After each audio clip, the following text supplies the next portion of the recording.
আসসালামু আলাইকুম। আজকের ক্লাসে আপনাদের সবাইকে স্বাগত জানাচ্ছি। কেমন আছেন সবাই? ওয়ালাইকুম আসসালাম। জি আলহামদুলিল্লাহ ভালো আছি। আপনারা কেমন আছেন?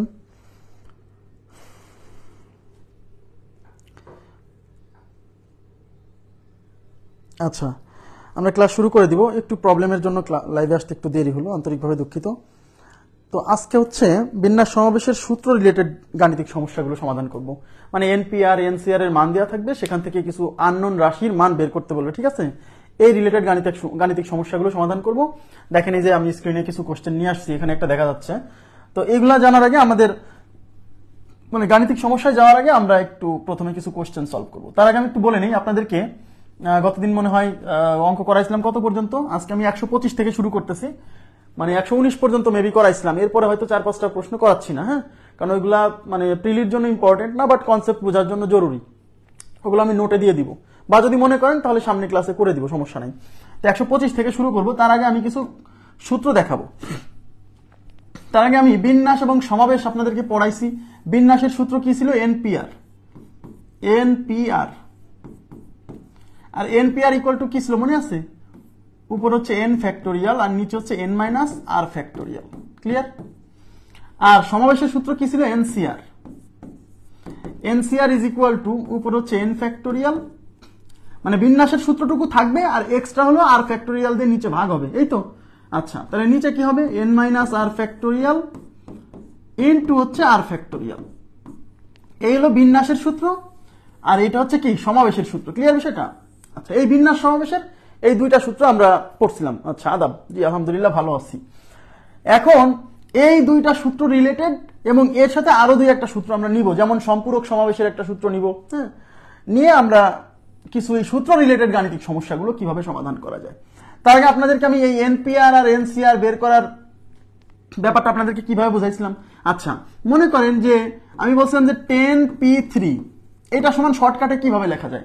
আমি বলছিলাম যে যখন বিন্যাসের সূত্র লিখবো তখন উপরে যে সংখ্যাটা থাকবে সেটা থেকে শুরু করব, সেটা থেকে শুরু করে এক এক করে কমাতে থাকবো। কত দূর পর্যন্ত? এই নিচে যতটা ডিজিট থাকবে তত ঘর লিখব। তাহলে এখানে শুরু হবে, উপরে 10 আছে তাই 10 থেকে শুরু। এইবার 10 থেকে 1 কমাই দিব 9, তারপর 9 থেকে 1 কমাই দিব 8। এই 3 ঘর লিখবো। কেন? এখানে যেহেতু 3 আছে, এখানে যত থাকবে ততটা ঘর লিখবো। মনে আছে? যেমন আমি যদি বলি যে np3, তাহলে আমি এটা কি লিখবো? শুরু হবে n থেকে, আর কয় ঘর থাকবে এখানে? যেহেতু এখানে 3 আছে, 3টা ঘর থাকবে। তাহলে n এর পরে আসবে কত? এইখানে প্রথমে যাকে লিখবো তার থেকে 1 কম লিখবো, তার থেকে 1 কম লিখবো, 1 1 কম করে করে যাব। তাহলে n থেকে 1 কমালে হবে n-1। এবার n-1 থেকে আরো 1 কমালে হবে n-2। ব্যাস, কয় ঘর হয়েছে? 1 ঘর, 2 ঘর, 3 ঘর, যেহেতু এখানে 3 আছে। আমি যদি এখন np2 লিখি তাহলে কি লিখবো? তাহলে শুরু হবে কিন্তু উপরে যে সংখ্যা থাকবে সেটা থেকে শুরু। উপরে আছে n, তাহলে n থেকে শুরু। আর এখানে আছে 2, তার মানে এখানে 2 ঘর থাকবে। তাহলে এরপরে আর একটা ঘর নিব। তাহলে 1 কমাবো, এখান থেকে 1 কমাবো, n থেকে 1 কমালে হয় n-1। ঠিক আছে? এখানে যেহেতু 2 আছে তাহলে 2টা ঘর গুণাকারে থাকবে। আমার কথা কি বুঝতে পারছেন? আচ্ছা, এখন যদি এরকম হয়, মনে করেন উপরে আছে n-2p3, এইটা সমান আপনি কিভাবে লিখবেন একটু বলেন তো প্লিজ কাইন্ডলি। এটা সমান কিভাবে লিখবেন? এটা ইকুয়াল কিভাবে লিখবেন?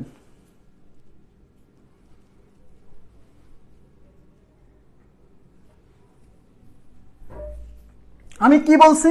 যখন p মানে বিন্যাসের সূত্র আসবে তখন শর্টকাটে লেখার উপায় কি? উপরে যে সংখ্যাটা থাকবে সেটা দিয়ে শুরু হবে।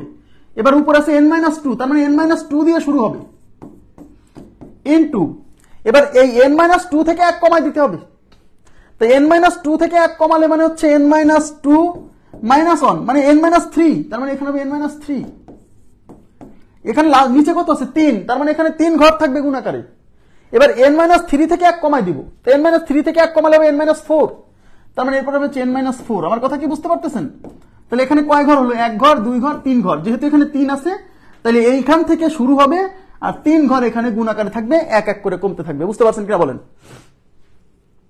ওকে, তার মানে এই বিন্যাসের সূত্র মানে p যখন থাকবে তখন শুরু হবে কত থেকে? উপরে যেটা থাকবে সেটা থেকে শুরু, তারপরে এক এক করে কমাতে কমাতে যাব। কয় ঘর লিখবো? এখানে নিচে যত থাকবে ততটা ঘর লিখবো।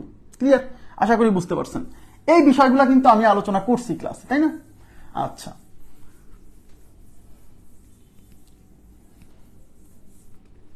এখন আমরা দেখব হচ্ছে বিন্যাস এবং সমাবেশের মধ্যে সম্পর্ক। একটু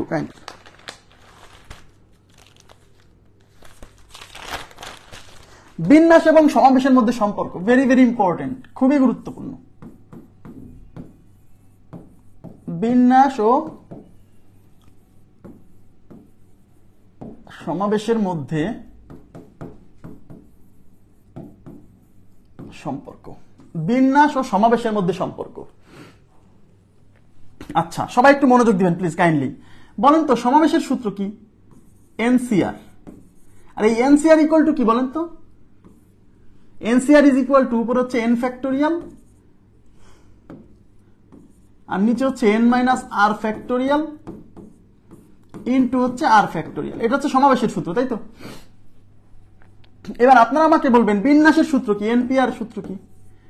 এনপিআর ইজ ইকুয়াল টু উপর হচ্ছে এন ফ্যাক্টোরিয়াল আর নিচে হচ্ছে কি এন মাইনাস আর ফ্যাক্টোরিয়াল। এটা হচ্ছে বিন্যাসের সূত্র, এইটুকু হলো বিন্যাস। এখন আমাকে বলেন এই সমাবেশের সূত্রের মধ্যে কিন্তু এই বিন্যাসের সূত্রটুকু আছে। দেখেন এই সমাবেশের সূত্রের মধ্যে এই বিন্যাসের সূত্রটুকু কিন্তু আছে, অলরেডি আছে। কিভাবে দেখেন, এই যে এই অংশটুকু খেয়াল করেন, এই যে এইটুক উপরে এন ফ্যাক্টোরিয়াল নিচে এন মাইনাস আর ফ্যাক্টোরিয়াল। তার মানে এই জিনিসটুকু এই যে এই যে এই যে উপরে এন ফ্যাক্টোরিয়াল নিচে এন মাইনাস আর ফ্যাক্টোরিয়াল, এই জিনিসটুকু কিন্তু এই বিন্যাস, এই যে এনপিআর। তার মানে এই সমাবেশের সূত্রের মধ্যে অলরেডি বিন্যাসের সূত্রটুকু আছে, আরো একটু এক্সট্রা আছে, ভাগাকারে আছে এক্সট্রা কিছু আর ফ্যাক্টোরিয়াল। কথা কি বুঝছেন? তাহলে আমাকে বলেন এইটুকুর পরিবর্তে কি এনপিআর লেখা যায় না? যায় না? যায়। তার মানে এই যে উপরে এন ফ্যাক্টোরিয়াল নিচে এন মাইনাস আর ফ্যাক্টোরিয়াল, এইটুককে আমি সেপারেট করে ফেলবো। তার উপরে এন ফ্যাক্টোরিয়াল নিচে n minus r factorial into 1 by r factorial. এই আর ফ্যাক্টোরিয়াল মানে এই যে 1 বাই আর নিচে আর ফ্যাক্টোরিয়াল আছে না, এই অংশটুকু সেপারেট করে দিলাম। এইটুকের পরিবর্তে আমি লিখতে পারবো হচ্ছে এনপিআর। তার মানে এইটুক মানে হচ্ছে এনপিআর আর তার সাথে আছে কি 1 বাই আর ফ্যাক্টোরিয়াল আর এই পাশে আছে কি এনসিআর। এইটুক বুঝছেন কিনা বলেন? এইবার এই জিনিসটা যেহেতু নিচে আছে, মানে আর ফ্যাক্টোরিয়াল জিনিসটা যেহেতু নিচে আছে, আর আর গুণ করে দিলে এই আর ফ্যাক্টোরিয়াল টুক এই পাশে এসে এনসিআর এর সাথে গুণ হবে। তার মানে এই পাশে এই যে এনসিআর, আচ্ছা এটা হচ্ছে এনসিআর আর এই আর ফ্যাক্টোরিয়াল এই পাশে এসে গুণ হবে আর এই পাশে থাকবে কি এনপি আর। এখন এই জিনিসটাকে আমি উল্টাই লিখবো, উল্টাই মানে ঘুরাই লিখবো, মানে এই এনপিআর অংশটা এই পাশে নিয়ে আসবো আর এই পুরো অংশটা ওই পাশে নিয়ে যাবো। তাহলে এনপিআর চলে আসবে এই পাশে আর এই পুরো এই অংশটা ওই পাশে চলে যাবে, মানে এনসিআর ইনটু হচ্ছে আর ফ্যাক্টোরিয়াল। এইটাই হচ্ছে বিন্যাস এবং সমাবেশের মধ্যে সম্পর্ক। NPR is equal to NCR into r factorial. তার মানে সমাবেশকে আর ফ্যাক্টোরিয়াল দিয়ে গুণ করলে বিন্যাস পাওয়া যাবে। এটা আমি বিন্যাস এবং সমাবেশের সমন্বিত কিছু গাণিতিক সমস্যা আছে, সেটা করানোর সময় আমি এটা এক্সপ্লেইন করবো। এখন এক্সপ্লেইন করছি না, এখন শুধু সূত্রটা মনে রাখেন যে NPR is equal to NCR into r factorial. ব্যাস, মানে সোজা কথা সমাবেশকে আর ফ্যাক্টোরিয়াল দিয়ে গুণ করলে বিন্যাস পাওয়া যায়। কেন পাওয়া যায়, কিভাবে পাওয়া যায়, এটার ব্যাখ্যা আছে এবং দারুণ একটা ব্যাখ্যা আছে, আপনার মুখস্থ করতে হবে না। সেটা এই বিন্যাস সমাবেশ সম্পর্কিত সমন্বিত কিছু গাণিতিক সমস্যা আছে, সেটা করানোর সময় বুঝাই দিব। এখন শুধু মনে রাখেন NPR equal to NCR into r factorial. কিছুই না ভাই, এই এনসিআর এর সূত্র ভাঙিয়ে জাস্ট আর ফ্যাক্টোরিয়ালটাকে এই পাশে নিয়ে আসা হয়েছে। ক্লিয়ার? মাথায় রাখবেন এইভাবে যে সমাবেশকে আর ফ্যাক্টোরিয়াল দিয়ে গুণ করলে বিন্যাস পাওয়া যায়। এই জন্য বিন্যাস NPR equal to NCR into r factorial. এই এনসিআর বলতে সমাবেশকে বোঝাচ্ছি। কথা কি বুঝছেন? আশা করি বুঝছেন। ক্লিয়ার?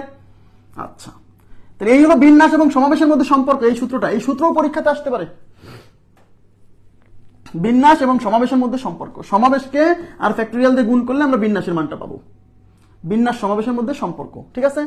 এবার আমরা চলে যাব হচ্ছে সম্পূরক সমাবেশ।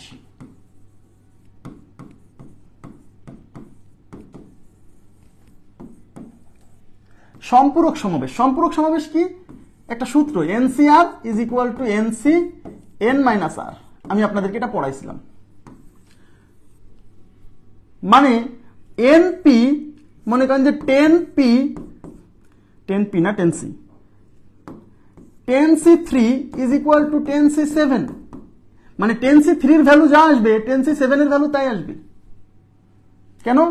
10 জন থেকে 3 জন বাছাই করা যা বোঝায়, 10 জন থেকে 7 জনকে রিজেক্ট করে দেওয়া তাই বোঝায়।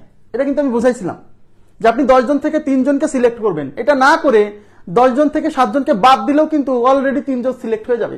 মানে এক জায়গায় 10 জন লোক দাঁড়ায় আছে, সেখান থেকে 7 জন যদি রিজেক্ট করে দেন তাহলে বাকি 3 জন সিলেক্ট হয়ে যাবে। এটাকে বলা হচ্ছে সম্পূরক সমাবেশ। তার মানে হচ্ছে এই যে দেখেন, এটা 10 না, 10 থেকে 3 জন সিলেক্ট করছেন, 10 থেকে 3 বাদ দিলে থাকে কয়জন? 7 জন। এই জন্য 10C7 আর 10C3 কি একই কথা বোঝায়। এটা আমি গত ক্লাসে একটু বোঝাইছিলাম। NCR is equal two NC n-r। মানে আপনি এইখান থেকে এই 10 জন থেকে 3 জন সিলেক্ট করছেন, তাহলে বাকি আছে কতজন? 10 জন থেকে 3 বাদ দিলে 7 জন, তাহলে 10 জন থেকে 7 জনকে রিজেক্ট করে দিয়েছেন। মানে 10 জন থেকে 3 জন সিলেক্ট করা যা বোঝায়, 10 জন থেকে 7 জন রিজেক্ট করা তাই বোঝায়। ওকে, NCR equal to NC n-r। এই সূত্রটা ভেরি ভেরি ইম্পর্টেন্ট, খুবই গুরুত্বপূর্ণ সূত্র, অনেক সময় লাগবে কাজে। ঠিক আছে, ক্যালকুলেশনের সুবিধার্থে বলছিলাম যে এখানে যদি বড় মান চলে আসে তখন এই দুইটা বিয়োগ করে করলে পরে কি হয়, ক্যালকুলেশন তাড়াতাড়ি হয়। ওকে, আচ্ছা, এই রিলেটেড আরেকটা সূত্র আছে, আমরা পরে দেখাবো। আপাতত আমরা গাণিতিক সমস্যায় চলে যাচ্ছি। এবার দেখেন গাণিতিক সমস্যা শুরু। আচ্ছা, 119 পরে 124 পর্যন্ত পরে করাই দিব, বা ওটা নোটে দিয়ে দিব। ওটা প্রিলির জন্য গুরুত্বপূর্ণ না বলে এখন আপাতত রাখছি। হ্যাঁ, নোটে দিয়ে দিব, বা আপনারা চাইলে আমি পরবর্তী ক্লাসে করে দিব। দেখেন, এই টাইপের কোশ্চেনগুলো পরীক্ষা আসার পসিবিলিটি খুব বেশি। মানে আমার কাছে মনে হয়েছে যে 46 এর জন্য এই টাইপটা খুব গুরুত্বপূর্ণ। দেখেন, দেওয়া আছে NPR ইজ ইকুয়াল টু 240 আর NCR ইজ ইকুয়াল টু 120 হলে N ও R এর মান কত? আমি প্রথমেই বলে দিই, এই টাইপের কোশ্চেনগুলো অপশন টেস্ট করা সহজ। অপশন টেস্ট নির্ণয় করতে বলছে কি বলেন তো? আমাদেরকে নির্ণয় করতে বলছে N ও R এর মান। কিসের মান? N আর R এর মান। তার মানে অপশনে আমার এই N এর মান, এই R এর মান কিন্তু অপশনে দেওয়া থাকবে। সেই অপশন থেকে N এবং R এর মান এখানে বসাই দেখতে হবে যে এইটা সমান 240 আসে কিনা, এইটা সমান 120 আসে কিনা। যেটা দিয়ে আসবে সেই অপশন উত্তর। কথা কি বুঝছেন? খুবই সিম্পল। কিন্তু সলভ করতে গেলে কি করব? দেখেন, একটু তাকাবেন প্লিজ, একটু তাকান। এখন আমরা একটা কাজ করব, সেটা হচ্ছে আপনাকে এখানে বিন্যাস এবং সমাবেশের মধ্যে যে সম্পর্কটা আছে না, সেটা আপনাকে খুব হেল্প করবে। এইটুকু বুঝতে হবে। হ্যাঁ, আপনি দেখেন এই NPR ইজ ইকুয়াল টু 240 আছে। হ্যাঁ, এই NPR ভাঙলে পরে আপনি NCR এর মানটা, মানে এই NPR কে NCR এ কনভার্ট করে ফেলবো। কিভাবে? কারণ NPR এর সাথে NCR এর সম্পর্ক আছে। আমরা একটু আগে পড়ে আসছি, এই NPR কে লেখা যায় NCR ইন্টু R ফ্যাক্টোরিয়াল। লেখা যায় কিনা বলেন? একটু আগে পড়ে আসছি বিন্যাস সমাবেশের মধ্যে সম্পর্ক। এই বিন্যাসের সূত্র equal to NCR into R factorial. এই যে NPR equal to NCR into R factorial. Clear? এখন প্রশ্ন হচ্ছে এটা কেন লিখলাম? অনেকে বলবে ভাই এইটা থেকে এটা কেন লিখলেন? কারণ আমি এই NCR এর ভ্যালুটা 120 সরাসরি ব্যবহার করতে পারবো, এই জন্য লিখছি। কথা কি বুঝছেন? এই পাশে আছে 240। আমি আবার বলছি, এই টাইপের কোশ্চেনে এই NPR কে NCR এ কনভার্ট করে নিতে হয়, বা NCR কে NPR এ কনভার্ট করে নিতে হয়, তাহলে অঙ্কটা তাড়াতাড়ি হয়। এই NCR এর মান দিয়েছে 120, তাহলে এটার পরিবর্তে আমি বসাবো হচ্ছে 120 ইন্টু কত? R factorial is equal to 240। বুঝছেন? এই R ফ্যাক্টোরিয়াল লিখে দেন, 120 ওই পাশে রেখে দেন। এই যে এই 0 0 ক্যান্সেল, এই 12 দিয়ে 24 এর মধ্যে যাবে 2। তাহলে এই পাশে থাকলো কি? R factorial is equal two এই পাশে 2। দেখেন, এদিকে তাকান, আমাদের মান আসছে R factorial is equal two 2, তাই না? R factorial is equal two 2, কিন্তু R এর মান তো আসেনি। এইখানে অনেকে ভুল করে ফেলবে। R ফ্যাক্টোরিয়াল এর মান আসছে, এমন না যদি R ইকুয়াল টু 2 আসতো তাহলে বুঝতাম হয় R ইকুয়াল টু 2, কিন্তু এটা তো R এর মান আসেনি, এখানে হচ্ছে R ফ্যাক্টোরিয়াল। এদিকে তাকান, তাহলে এই পাশে ফ্যাক্টোরিয়াল আছে, আমাকে এই পাশে ফ্যাক্টোরিয়াল আনতে হবে যেভাবেই হোক। তাহলে এই পাশে ফ্যাক্টোরিয়াল আনা যায় কিভাবে? R ফ্যাক্টোরিয়াল, এই 2 কে আমি লিখতে পারি 2 গুণ 1, লিখতে পারি কিনা বলেন? পারি। তা আমরা কি জানি? মনে করেন যে 3 গুণ 2 গুণ 1, কোন সংখ্যা থেকে শুরু করে 1 পর্যন্ত গুণ থাকলে ওইটাকে কি বলে? এই সবচেয়ে বড় সংখ্যা যেটা আছে তার ফ্যাক্টোরিয়াল। মানে 3 গুণ 2 গুণ 1, এটা 3 ফ্যাক্টোরিয়াল। আবার 5 গুণ 4 গুণ 3 গুণ 2 গুণ 1, কোন সংখ্যা থেকে শুরু করে 1 পর্যন্ত গুণ থাকলে ওইটা সমান এই সামনে যে 5 আছে তাহলে 5 ফ্যাক্টোরিয়াল। তাহলে এখানে 2 থেকে 1 পর্যন্ত গুণ আছে, তাহলে এটা কত ফ্যাক্টোরিয়াল? আপনি বলেন এটা কত ফ্যাক্টোরিয়াল? এটা 2 ফ্যাক্টোরিয়াল। এইবার উভয় পাশ থেকে ফ্যাক্টোরিয়াল ফ্যাক্টোরিয়াল ক্যান্সেল, উভয় পাশ থেকে ফ্যাক্টোরিয়াল ফ্যাক্টোরিয়াল ক্যান্সেল। তার মানে এই ফ্যাক্টোরিয়াল কাটা, তাহলে এই পাশে থাকবে R আর ওই পাশে থাকবে হচ্ছে 2, তার মানে R এর ভ্যালু হচ্ছে 2। কোথা কি বুঝতে পারছেন?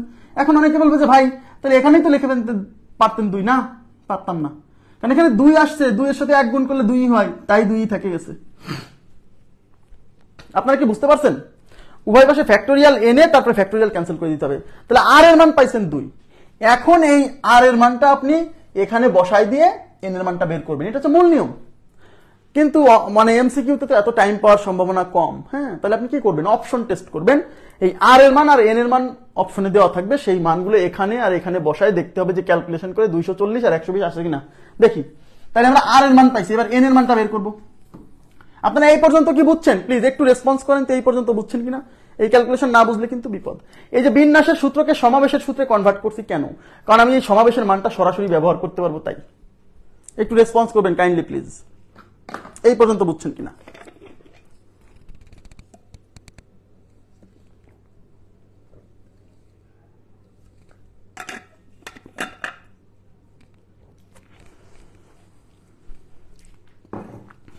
কোথাও না বুঝলে সেখানেও বলতে হবে কিন্তু, হ্যাঁ, চুপ করে বসে থাকলে কিন্তু হবে না।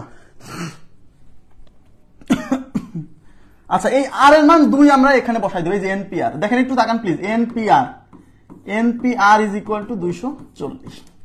এই আর এর ভ্যালু কত বসাবো? হ্যাঁ, ঠিক আছে, থ্যাংক ইউ। আর এর ভ্যালু আমরা 2 বসাবো এখানে, তাহলে এনপি2 ইজ ইকুয়াল টু 240। ওকে, আচ্ছা, এখন এনপি2 এদিকে তাকান, তাহলে এখানে এনপি2 মান, এটাকে ভাঙেন, এটাকে ভাঙেন। তাহলে শুরু হবে কত থেকে? এন থেকে শুরু। কয় ঘর থাকবে? 2 ঘর। তাহলে এন এর পরে, এন এর পরবর্তী ঘর কত? n-1। এই নিচে যেহেতু 2 আছে, তাহলে এখানে 2 ঘর দিয়ে শেষ, তাহলে এটা হচ্ছে 240। এইবার আপনি এই n এবং n-1 এরা দুজন কিন্তু ক্রমিক সংখ্যা। এদিকে তাকান প্লিজ। n এবং n-1 এরা দুজন কিন্তু ক্রমিক সংখ্যা। তার মানে এই পাশে 2টা ক্রমিক সংখ্যা গুণ আকারে আছে। কেন ক্রমিক সংখ্যা? কারণ একটা সংখ্যা থেকে আরেকটা সংখ্যা যখন 1, এটার মান যা হবে, এটা কি 1 কম না? এটা 1 কম না n-1? এটা তাহলে মনে করেন 3 এর থেকে 1 কম কি 2, তাহলে এরা কি পরপর ক্রমিক না? তাহলে একইভাবে n আর n-1 ক্রমিক, কারণ n থেকে n-1 1 ছোট। তাহলে n এবং n-1 ক্রমিক, তাহলে এখানে 2টা ক্রমিক সংখ্যা গুণ আকারে আছে। তাহলে এই পাশে 240 কেও আমি 2টা ক্রমিক সংখ্যার গুণফল আকারে লিখতে পারবো। কিভাবে লিখবো দেখেন।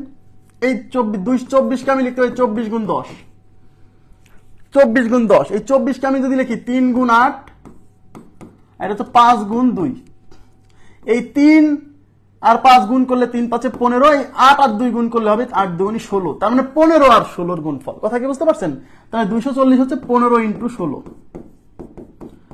15 ইন্টু 16, এই 15 ইন্টু 16, ঠিক আছে। তাহলে দেখেন 16 ইন্টু 15 দেন, বুঝতে সুবিধা হবে। আচ্ছা, এখন প্রশ্ন হচ্ছে এই পাশে দেখেন n আর n-1 2টা ক্রমিক সংখ্যা, এই পাশেও 16 আর 15 2টা ক্রমিক সংখ্যা। ওকে, আচ্ছা, তাহলে এখন এখন এই 2টা মান, তাহলে এখন এই পাশে বড় কে? এই পাশে n-1 বড় না n বড়? n বড়, কারণ n-1 তো 1 ছোট, তাহলে n বড়। তাহলে এই পাশেও এই দুইজনের মধ্যে বড় কে? 16। তার মানে এই পাশে বড়টার ভ্যালু এই পাশে বড়টার ভ্যালুর সমান, এই পাশে ছোটটার ভ্যালু এই পাশে ছোটটার ভ্যালুর সমান। তার মানে n এর মান হচ্ছে 16, তাহলে n ইজ ইকুয়াল টু 16। এইভাবে আপনি সিদ্ধান্ত নিতে পারেন। অথবা এটা এই n দিয়ে গুণ করলে n স্কয়ার মাইনাস n, 240 এই পাশে আনলে পারে দ্বিঘাত সমীকরণ আসবে, মিডল ফ্যাক্টর করলে পারে উত্তর চলে আসবে। আমি কি বুঝাইতে পারছি বিষয়টা? আচ্ছা, তাহলে n is equal two 16। n এর মান 16, তাহলে n এর মান চলে আসছে 16 আর r এর মান চলে আসছে 2, এটাই উত্তর। তাহলে n is equal two 16, r is equal two 2, এটাই আমাদের উত্তর। আমার কথা কি বুঝতে পারছেন? কিন্তু প্রশ্ন হচ্ছে এই অঙ্কটা আপনি যদি এমসিকিউতে করতে, এমসিকিউতে আসার মতো কোশ্চেন এটা। হ্যাঁ, 16 আর 2 না, কিন্তু 16 আর 2 না, n এর মান 16 আর এর মান 2, এটা তো দুইটা আলাদা রাশির মান বের করতেছি। 16 আর 2 দ্বারা বোঝায় যে n এর মানই 16 অথবা 2 না, n এর মান 16 আর এর মান 2। ওকে, আচ্ছা, এখন প্রশ্ন হচ্ছে এটা আপনাকে এমসিকিউতে করতে হলে পারে অপশন টেস্ট ছাড়া গতি নেই, অপশন টেস্ট করতে হবে, বুঝছেন? মূল কনসেপ্টটা তো আপনাকে শিখতে হবে, এর বাইরে তো যাওয়া যাবে না। ফাঁকিবাজি হচ্ছে অপশন টেস্ট। তাহলে অপশন টেস্ট করবেন, মনে করেন 1 নাম্বার অপশনে দেওয়া আছে যে n is equal two 16, r is equal two 2। 1 number অপশনে কিন্তু নাও থাকতে পারে। এখন আপনি কি করবেন? এই n এর মান 16 আগে এই এখানে চেক করেন, এখানে চেক করেন, বা এখানেও চেক করেন আগে। এনসিআর এর ভ্যালু কত আসতে হবে? 120 আসতে হবে। এনসিআর এর ভ্যালু 120 আসতে হবে। এখন এনসিআর কেমনে লেখে? n এর মান হচ্ছে 16, তার মানে 16c, আর এর মান কত? 2। 16c 2 কত আসবে? 120। তাহলে উপরে শুরু হবে 16 থেকে, নিচে শুরু হবে 2 থেকে। 16 থেকে কয় ঘর? 2 ঘর, যেহেতু নিচে 2 আছে। 16 গুণ 15, আর নিচে কয় ঘর? 2 গুণ 1, এটা হচ্ছে 8। তাহলে 8 15 কত হয় দেখেন? 5 8 40 এর 0, 5 8 40 এর 0, হাতে 4, 8 8 4 12, 120। এই যে এই 16 দিয়ে আর এর মান 2 দিয়ে 120 মিলে গেছে, সুতরাং আমার এটা উত্তর হতে পারে। এবার এখানে চেক করেন এনপিআর, n এর মান হচ্ছে 16, p আর এর মান হচ্ছে 2, ইজ ইকুয়াল টু কত? তাহলে 16 থেকে শুরু কয় ঘর? 2 ঘর। তাহলে 16 গুণ 15, আর 16 গুণ 15 240 হয় কিনা দেখেন। 5 16 তে 80 শূন্য, হাতে হচ্ছে 8, 15 কে 15 8 না, 5 16 তে সরি 5 16 তে কেন, 6 15 90, সরি 6 15 90 এর শূন্য, হাতে হচ্ছে 9, 15 কে 15 9 24, 240। তার মানে 16 p2 দিয়ে 240 আসছে, মিলে গেছে। সুতরাং আমার উত্তর হচ্ছে এই n এর মান 16 আর এর মান 2। এভাবে অপশন টেস্ট করলে তাড়াতাড়ি হবে। আমি কি বুঝাইতে পারছি? 16 কিভাবে আসলো বোঝেননি? আচ্ছা, কোথায় বোঝেননি 16 কিভাবে আসলো? কোন জায়গাটা বোঝেননি? এই যে n ইন্টু n মাইনাস 1, এটা ইজ ইকুয়াল টু আসছিল 240। হ্যাঁ, এটা বুঝতেন? এই যে n into n minus 1, n আর n মাইনাস 1 এরা হচ্ছে দুইজন ক্রমিক সংখ্যা, বুঝছেন? n আর n মাইনাস 1 দুইজন ক্রমিক, এটা তো বোঝেন যে দুইজন ক্রমিক। তাহলে এই পাশে এই দুইটা সংখ্যা যেহেতু ক্রমিক সংখ্যা, মানে এই পাশে কি n এবং n মাইনাস 1 দুইটা ক্রমিক সংখ্যা গুণ আকারে আছে। তার মানে 240 কেও ভাঙায় আমি দুইটা ক্রমিক সংখ্যার গুণফল আকারে লিখতে পারবো। এখন আমাকে দেখতে হবে যে 240 ভাঙায় দুইটা ক্রমিক সংখ্যার গুণফল আকারে কাকে কাকে প্রকাশ করা যায়। এর জন্য সহজে কিভাবে বুঝাইছিলাম, এগুলো অভিজ্ঞতার একসময় হয়ে যাবে। হ্যাঁ, 240 কে আমি এই শূন্যের জন্য লিখছিলাম 24 গুণ 10, শূন্য থাকা মানে 10 গুণ না, 10 গুণ না। তাই 24 কে ভেঙে লিখছিলাম 3 গুণ 8, আর 10 কে ভেঙে লিখছিলাম 5 গুণ 2। এবার এই 3 এর সাথে 5 গুণ করে হয়েছিল 15, আর এই 8 এর সাথে 2 গুণ করে হয়েছিল 16। তাই আমি লিখছিলাম যে 240 মানে 15 গুণ 16। এই যে 15 আর 16 দুইটা ক্রমিক সংখ্যা। বুঝতে পারছেন সেলিনা খাতুন? তাই এই পাশে লিখছিলাম n ইন্টু n মাইনাস 1, আর এই পাশে লিখছিলাম 16 ইন্টু হচ্ছে 15। এখন এই দুইটা, এই যে n এবং n মাইনাস 1, এই দুইজনের মধ্যে বড় কে? n বড়, কারণ n মাইনাস 1 তো এক ছোট n এর চেয়ে। তাহলে n যেহেতু বড়, তার মানে এই পাশে বড় মান হচ্ছে n। তাহলে মাঝখানে যেহেতু ইকুয়াল সাইন, তাহলে এই পাশে বড় মান হচ্ছে 16। তাহলে এই পাশের বড় মান আর এই পাশের বড় মান সমান, তার মানে n ইজ ইকুয়াল টু 16। এখনো বুঝেননি? রেসপন্স করতে হবে প্লিজ।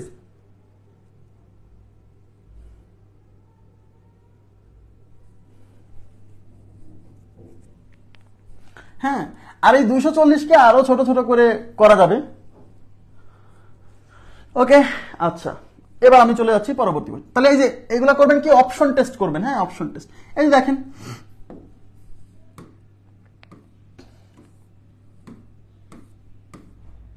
দেখেন, এখানে কি বলছে, npr is equal to 120, ncr is equal two 20 হলে n এর মান কত? এখানে নির্ণয় করতে বলছে কিসের মান বলেন তো? এর আগের অঙ্কে কিন্তু আমাদের বের করতে বলছিল n এবং r দুইটার মানই, কিন্তু এখানে শুধু n এর মান চাইছে। তার মানে ফাঁকিবাজি মেথড অপশন টেস্ট সবসময় কাজ নাও করতে পারে। তাহলে আমরা কি করব? তাহলে আমি এই এনসিআর নিয়ে যাত্রা শুরু করব, এনপিআর নিয়ে যাত্রা শুরু করব। কেন? কারণ এই এনপিআর এর মধ্যে লুকায়িত অবস্থায় এনসিআর আছে, মানে এটা ভাঙলেই আমি এনসিআর কে ব্যবহার করতে পারবো। এই জন্য এনপিআর নিয়ে যাত্রা শুরু করব। তাহলে এনপিআর ইজ ইকুয়াল টু কত দেওয়া আছে? 120। এই এনপিআর কে ভেঙে লিখতে পারবো NCR into r factorial is equal to 120। এই যে এনপিআর মানে এনসিআর ইন্টু আর ফ্যাক্টোরিয়াল, এই সূত্র জানতে হবে, নাহলে কিন্তু বিপদ। ওকে, এই এনসিআর এর ভ্যালু হচ্ছে 20। এইটা বসানোর জন্য, এই এনসিআর এর ভ্যালু বসানোর জন্যই এনপিআর কে ভাঙছি কিন্তু, into r factorial is equal to 120। এইবার এই শূন্য দিয়ে এই শূন্য ক্যান্সেল, আর এই 2 দিয়ে এই 12 মধ্যে 6 বার, তার মানে এই পাশে থাকলো আর ফ্যাক্টোরিয়াল ইজ ইকুয়াল টু হচ্ছে 6। এইবার আমি কি বলছিলাম, কারণ এখানে এসে অনেকে মনে করবো আর এর মান 6 না, আর এর মান 6 না, এই পাশে ফ্যাক্টোরিয়াল আছে, ওই পাশেও আমাকে ফ্যাক্টোরিয়াল আনতে হবে, না হলে আমি কিভাবে বলবো আর এর মান কত? তাহলে 6 মানে কত ফ্যাক্টোরিয়াল সেটা আগে ভাবেন। খুবই সিম্পল, 3 ফ্যাক্টোরিয়ালের মান 6। এই পাশে কিন্তু আর এর সাথে ফ্যাক্টোরিয়াল আছে, সুতরাং এই পাশে ফ্যাক্টোরিয়াল না আনলে তো আমি বলতে পারবো না যে আর এর মান কত। তাহলে এই পাশে ফ্যাক্টোরিয়াল আছে, এই পাশে ফ্যাক্টোরিয়াল আনতে হবে। 6 মানে কত ফ্যাক্টোরিয়াল? আমরা কি জানি না যে 3 ফ্যাক্টোরিয়াল মানে 6? এই জন্য 6 এর পরিবর্তে 3 ফ্যাক্টোরিয়াল লিখলাম।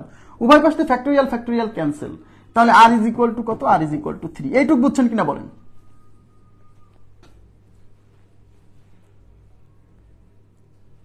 এটুকু কি বুঝতে পারছেন? আর ইজ ইকুয়াল টু 3। এখন অনেকে বলে যে ভাই 6 মানে যে 3 ফ্যাক্টোরিয়াল, এটা যদি আমার মনে না থাকতে তাহলে কি করব? কোনো সমস্যা নাই, আপনি আর ফ্যাক্টোরিয়াল ইজ ইকুয়াল টু 6, এই পাশে যেহেতু ফ্যাক্টোরিয়াল আছে, এই পাশে আমার ফ্যাক্টোরিয়াল আসবেই, মাস্ট আসবে, এটা আপনি শিওর থাকেন। এখন আমি কিভাবে, আমার দরকার নাই, আমার 6 মানে কত ফ্যাক্টোরিয়াল জানার দরকার নাই, আপনি 1 থেকে গুণ করা শুরু করবেন, কারণ ফ্যাক্টোরিয়াল মানে তো কোন একটা সংখ্যা থেকে শুরু করে 1 পর্যন্ত গুণ থাকবে। তাহলে 1 এর পরে কত? 2, 2 এর পরে কত? 3। এবার গুণ করে করে দেখবেন যে 6 হয়েছে কিনা। দেখেন 3 দুগুণী 6, 6 1 কে 6, তার মানে এই যে 3 থেকে 1 পর্যন্ত গুণ করছি, তার মানে এই 6 মানেই তো 3 ফ্যাক্টোরিয়াল। তার মানে আমি যখন এরকম 1 2 3 এরকম করতে করতে গুণ ফলের মানটা এটা পেয়ে যাব, তখন বুঝবো যে আমি ফ্যাক্টোরিয়ালের মান পেয়ে গেছি। কথা কি বুঝছেন? তাহলে অতএব আর ফ্যাক্টোরিয়াল ইজ ইকুয়াল টু এই পাশে 3 ফ্যাক্টোরিয়াল, উভয় পাশ থেকে ফ্যাক্টোরিয়াল ক্যান্সেল, আর এর মান হচ্ছে 3। ক্লিয়ার? আশা করি বুঝতে পারছেন। তাহলে আর এর ভ্যালু 3, এই আর এর ভ্যালু এখানে বসাই দিলে এন এর মান আসবে। ক্লিয়ার হয়েছে বিষয়টা? আশা করি বুঝতে পারছেন। তাহলে এনপিআর এর মান কত? NPR is equal to 120।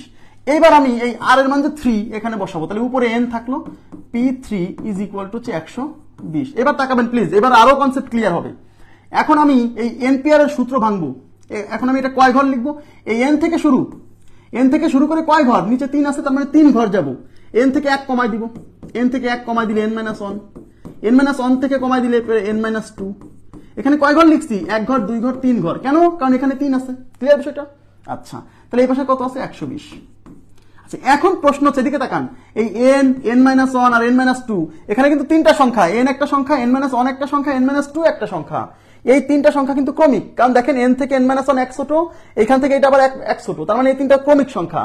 তাহলে এখানে কি 3টা ক্রমিক সংখ্যার গুণফল না? এদিকে তাকান, এখানে কি 3টা ক্রমিক সংখ্যার গুণফল না? আর এই পাশে আছে 120, তার মানে এই 120 ও 3টা ক্রমিক সংখ্যার গুণফল আকারে প্রকাশ করা যাবে। মনে করে দেখেন, সংখ্যায়নে পড়াইছিলাম এগুলো কনসেপ্ট, দেখছেন কোথায় কি পড়াইছি, এখানে এসে কাজে লাগতেছে।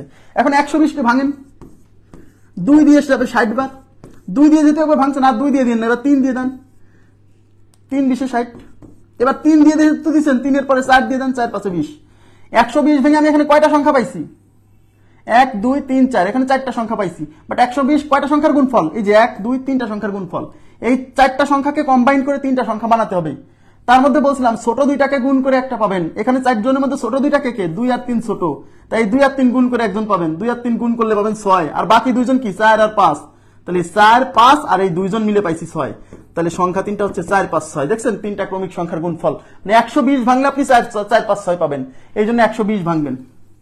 তাহলে এই পাশে হচ্ছে n into n-1 into n-2, আর এই 120 হচ্ছে 6 ইন্টু 5 ইন্টু 4। এখন এই পাশে দেখেন 3টা ক্রমিক সংখ্যা, এই পাশেও 3টা ক্রমিক সংখ্যা, ব্যাস।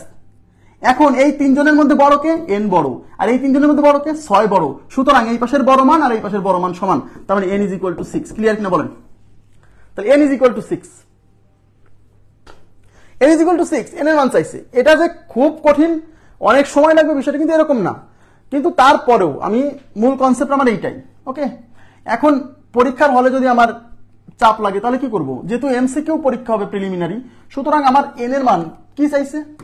এন এর মান চাইছে, তাহলে অপশনে কিন্তু এন এর মান দেওয়া থাকবে। একটু তাকান, মনে করেন এন এর মান দেওয়া আছে 5, 6 7 8।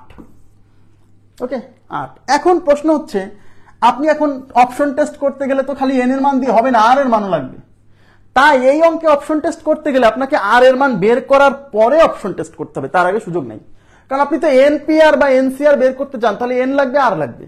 বাট এই কোশ্চেনে তো আপনার শুধু এন চাইছে, তাহলে অপশনে তো শুধু এন দেওয়া থাকবে। যেমন আগের কোশ্চেনটাতে এন এবং আর দুইটাই চাইছিল, অপশনে এন আর দুইটাই দেওয়া ছিল, বাট এখানে তো এন দেওয়া আছে, আর দেওয়া নাই, তাই না? তাহলে আমাদের এন অপশনে দেওয়া থাকবে। এই অঙ্কের এইটুকু পর্যন্ত ক্যালকুলেশন করে, মানে আর এর মান বের করে তারপর অপশন টেস্ট করতে হবে। ওকে, এবার দেখেন, তাহলে আপনি আর এর মান মনে করেন 3 বের করছেন, আর এর মান 3, এটা তো বের করছেন। আর এন এর মান মনে করেন যে 5, আপনি তো জানেন না 5, এন এর মান 5 ধরে আপনি দেখেন তো এনপিআর এর মান 120 আসে কিনা। তাহলে এনপিআর, এন এর মান কত? 5, তাহলে মানে 5p, আর এর মান কত? আর এর মান হচ্ছে 3। এখন 5p 3 সমান 120 আসে কিনা? 5p 3, তাহলে শুরু হবে 5 থেকে, 5 এর পরে 4, 4 এর পরে 3, দেখেন 120 হয় কিনা? 4 5 20, 3 20 60। তার মানে এন এর মান যদি 5 ধরি, তাহলে এনপিআর এর মান আসতেছে 60, বাট কোশ্চেনে দেওয়া আছে এনপিআর এর মান 120, সুতরাং এন এর মান 5 না। এবার এন এর মান 6 ধরতে হবে, তাহলে এখানে বসান 6p, আর এর মান হচ্ছে 3, তাহলে 6p 3, দেখেন 6p 3 120 আসে কিনা? 6 থেকে শুরু করে 6 থেকে 1 কম 5, 5 থেকে 1 কম 4, ব্যাস 3 ঘর পর্যন্ত যাবো, যেহেতু নিচে 3 আছে। 4 5 20, 6 20 120, তার মানে এন এর মান 6 ধরে আমার এনপিআর এর মান 120 আসছে, ব্যাস এটাই উত্তর, মেরে দেন। মূল কনসেপ্ট তো জানতেই হবে। আমি এটাই বলছি যে সংখ্যায়নে আমরা কিন্তু ওই ক্রমিক সংখ্যার গুণফলের অঙ্কগুলো করাইছিলাম, এখানে সে কাজে লাগতেছে। তবে কোনো কিছু আপনার ফেলে রেখে এসে পড়ার খুব টাফ। হ্যাঁ, আচ্ছা, আশা করি আপনারা এই দুইটা কোশ্চেন ভালোভাবে বুঝতে পারছেন। হ্যাঁ, এবার আমি পরবর্তী প্রশ্নে চলে যাচ্ছি। আমাদের পরবর্তী প্রশ্নে কি বলছে দেখেন,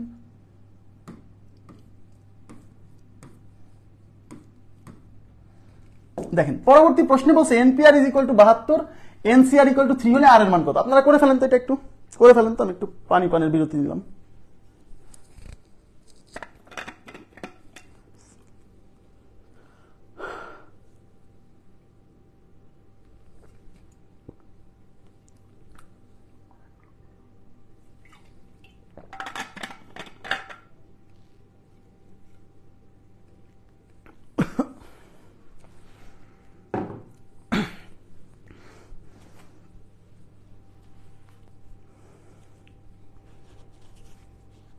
এই আব্দুল কারিম ভাইয়া কেমন আছো? তোমাকে অনেকদিন পর দেখলাম। হ্যাঁ,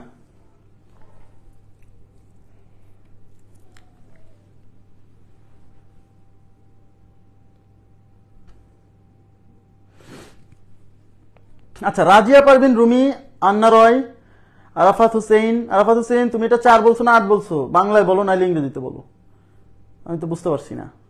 আচ্ছা 4 বলছো, বুঝতে পারছি। আচ্ছা প্রিয়াঙ্কা প্রভা হালদার, অর্পিতা ইসলাম পরি, আচ্ছা বলছেন 4।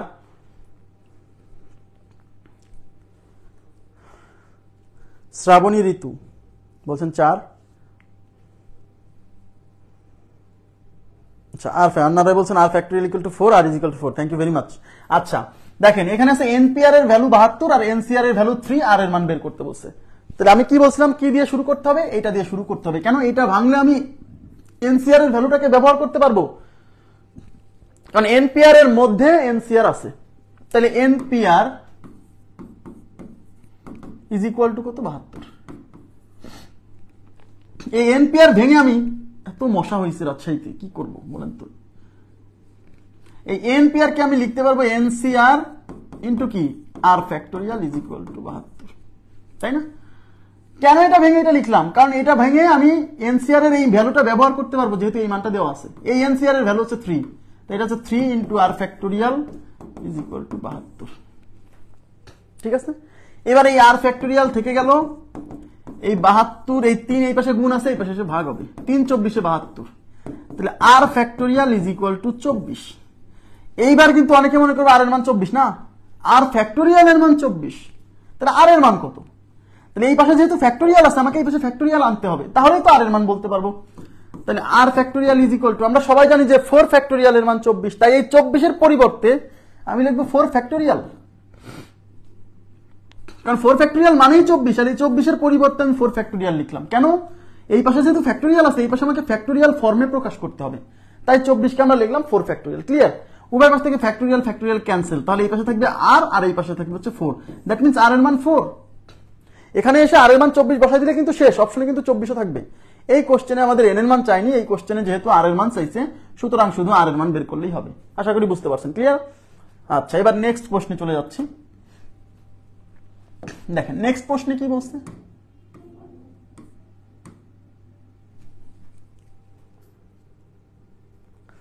আচ্ছা নেক্সট কোশ্চেনে বলছে NPR is to NCR is equal to 2:1 হলে আর এর ভ্যালু কত?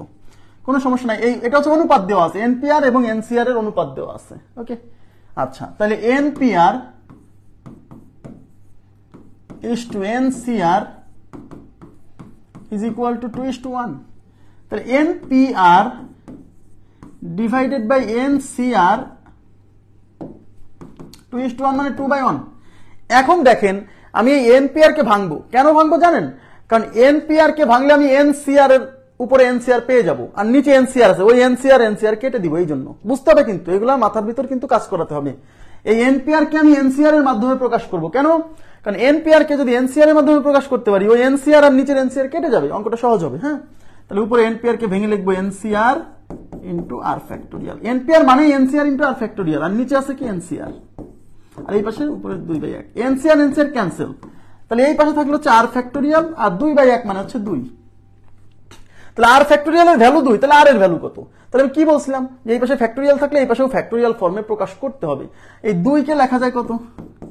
এই 2 কে লেখা যায় 2 ফ্যাক্টোরিয়াল।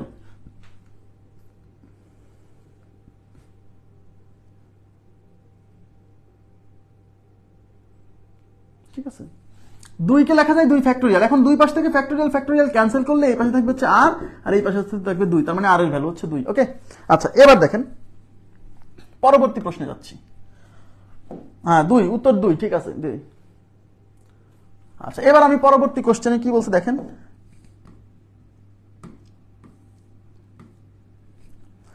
পরবর্তী প্রশ্নে বলছে np2 np3 is equal to 1:4 হলে n এর মান কত। তাহলে এখানে np2 আর np3 এর অনুপাত। আচ্ছা কোনো সমস্যা নেই, কোনো সমস্যা, এখানে কিন্তু দুইটাই p, খেয়াল করেন প্লিজ, এদিকে তাকান, এটাও p এটাও p, তাহলে এখানে c করে কোনো লাভ নাই, কিন্তু এখানে দুইটাই কিন্তু p। তাহলে np2 np3 is equal to 1:4। তাহলে np3 অনুপাত মানে ভাগ, np2 divided by np3 is equal to 1 divided by 4। যেহেতু উপরেও p নিচেও p, তাহলে এগুলোকে c এ কনভার্ট করে লাভ নাই, c তে কনভার্ট করে লাভ নাই, তার মানে উপরে আমার এই সূত্র ভেঙে দিতে হবে, নিচেও সূত্র ভেঙে দিতে হবে। তাহলে এখন আমাকে বলেন উপরে শুরু হবে n থেকে এবং এখানে যেহেতু 2 আছে তাহলে 2 ঘর, তাহলে n into n minus 1, আর নিচেও শুরু হবে n থেকে, যেহেতু এখানে 3 আছে তাহলে এদিকে 3 ঘর থাকবে, তার মানে n into n minus 1 into হচ্ছে n minus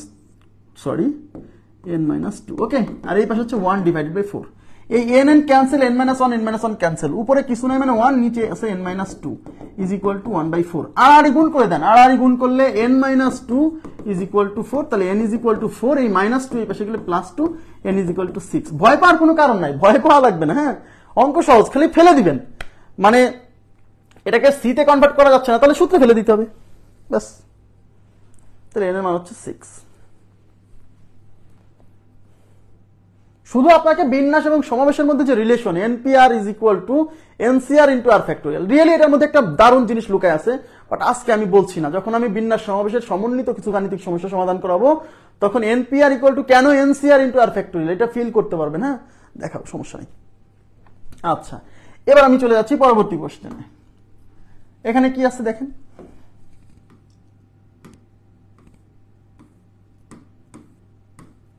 আচ্ছা এখানে বলছে np4 is equal to 6 into np3 হলে n এর মান কত। আচ্ছা ঠিক আছে, np4 is equal to 6 into np4 হলে n এর মান কত। তাহলে দেখেন এই পাশেও কিন্তু np, আবার এই পাশেও কিন্তু p, দুই পাশে কিন্তু p, তার মানে এগুলোকে c তে কনভার্ট করে লাভ নাই। c তে কনভার্ট করে কখন লাভ হবে, যদি ncr এর মানটা দেওয়া থাকতো, তাই তো। আচ্ছা তাহলে এখানে আমি np4 6 into np3, যেহেতু দুই পাশেই p তাহলে কিছু করার নাই, সূত্রে ফেলে দিতে হবে। তাহলে এখানে দেখেন উপরে শুরু হবে n থেকে, আর এখানে যেহেতু 4 আছে তার মানে এখানে 4 ঘর যাবে, তাই কি না। আচ্ছা তাহলে n into n minus 1 into n minus 2 into n minus 3, যেহেতু এখানে 4 আছে 4 ঘর, এই যে 1 2 3 4 ঘর is equal to 6 into, এখানেও শুরু হবে n থেকে বাট এখানে 3 আছে তাই 3 ঘর যাবে, তার মানে n এর পরে n minus 1 into n minus 2, 3 ঘর, এই যে 1 ঘর 2 ঘর 3 ঘর। এখন উভয় পাশ থেকে n minus 1 n minus 2 cancel, দেখেন n minus 1 n minus 2 cancel, খুবই সহজ। তাহলে এই পাশে থাকলে n minus 3 আর ওই পাশে থাকলে হচ্ছে 6, এই -3 ওই পাশে গেলে n equal to 6, -3 ওই পাশে গেলে +3, তাহলে n is equal to 9, তার মানে n এর ভ্যালু হচ্ছে 9। ক্লিয়ার, n এর ভ্যালু হচ্ছে 9।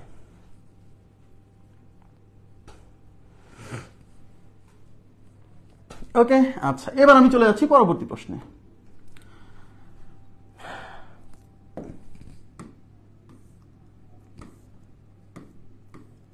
আচ্ছা এটা কত হবে, np3 into 5 is equal to np4 হলে n এর মান কত। np3 into 5 is equal to np4 হলে দেখেন এখানেও কিন্তু এই পাশেও p এই পাশেও p, তার মানে এটাকে বিন্যাস সমাবেশ, বিন্যাস এটা তো বিন্যাসের সূত্র, বিন্যাসকে সমাবেশে কনভার্ট করে লাভ নেই, সরাসরি সূত্রে ফেলে দিতে হবে। তার মানে এই পাশে কি আছে np3 into 5 is equal to np4, ব্যাস। তাহলে np এখানে n আছে তার মানে n থেকে শুরু, আর এখানে 3 আছে তাহলে n থেকে শুরু করে 3 ঘর, তার মানে n into n minus 1 into হচ্ছে n minus 2 into হচ্ছে 5, আর এই পাশে কি n থেকে শুরু, আর এখানে যেহেতু 4 আছে তাহলে 4 ঘর, তাহলে n into n minus 1 into n minus 2 into n minus 3। ওকে এখন দেখেন n minus 1 n minus 2, এই যে n minus 1 n minus 2 cancel, তাহলে এই পাশে থাকলে হচ্ছে 5 আর ওই পাশে থাকলে হচ্ছে n minus 3। n এর মান যেহেতু বের করবেন তাহলে -3 এই পাশে নিয়ে আসেন, তাহলে এই পাশে আছে 5, এই -3 এই পাশে আসলে +3 is equal to n is equal to 5 R 3 8। n এর মান হচ্ছে 8, n এর ভ্যালু হচ্ছে 8।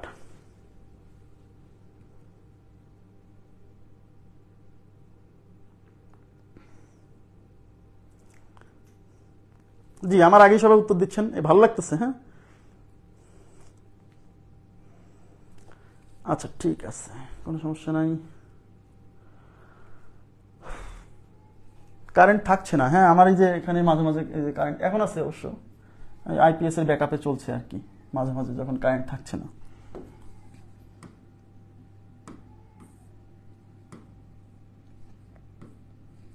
আচ্ছা, এখানে কি বলছে NP4, এবার দেখেন একটু মনোযোগ দিবেন প্লিজ কাইন্ডলি। আচ্ছা, NP4 is equal to n minus 2p 3 into হচ্ছে 14। আচ্ছা, এখন আমি আবার বলছি, এই পাশেও বিন্যাসের সূত্র, এই পাশেও বিন্যাসের সূত্র, তার মানে এখানে বিন্যাসকে সমাবেশে কনভার্ট করে লাভ নেই, এখানে আমার কি করতে হবে, সূত্রে ফেলে দিতে হবে। তাহলে NP4 এখানে n থেকে শুরু হবে, দেখেন এখানে n থেকে শুরু হবে, আর এখানে যেহেতু 4 আছে তাই 4 ঘর যাবে, তাহলে n into n minus 1 into n minus 2 into হচ্ছে n minus 3, okay, is equal to, আর এখানে উপরে যেহেতু n minus 2 আছে, তার মানে এবার তাকান এদিকে, তার মানে n minus 2 থেকে শুরু হবে, এদিকে তাকান প্লিজ, এবার কিন্তু n minus 2 থেকে শুরু হবে, তার মানে এবার n minus 2, আর নিচে যেহেতু 3 আছে, তার মানে এদিকে 3 ঘর থাকবে, এখন n minus 2 এর থেকে 1 কম হবে, তার মানে n minus 3, দেখেন n minus 2 থেকে 1 কমানো মানে n minus 3, n minus 3 থেকে 1 কমানো মানে n minus 4, ওকে, আর এর সাথে গুণ আছে হচ্ছে 14, এর সাথে গুণ আছে কত, 14, এটু ক্লিয়ার, এর সাথে গুণ আছে 14, ওকে। এবার দেখেন কাটা কাটা যাবে কি, n minus 2 কাটা যাবে, n minus 3 কাটা যাবে, আর এই পাশে থাকবে হচ্ছে n into n minus 1, আর ওই পাশে থাকবে হচ্ছে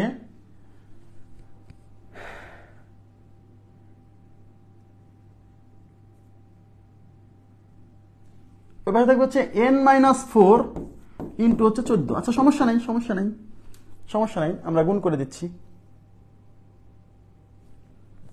দেখেন তাহলে এটা গুণ করেন, এই পাশে হচ্ছে n স্কোয়ার মাইনাস n, আর এই পাশে 14n মাইনাস হচ্ছে 4 14 তে 56, 4 14 তে 56,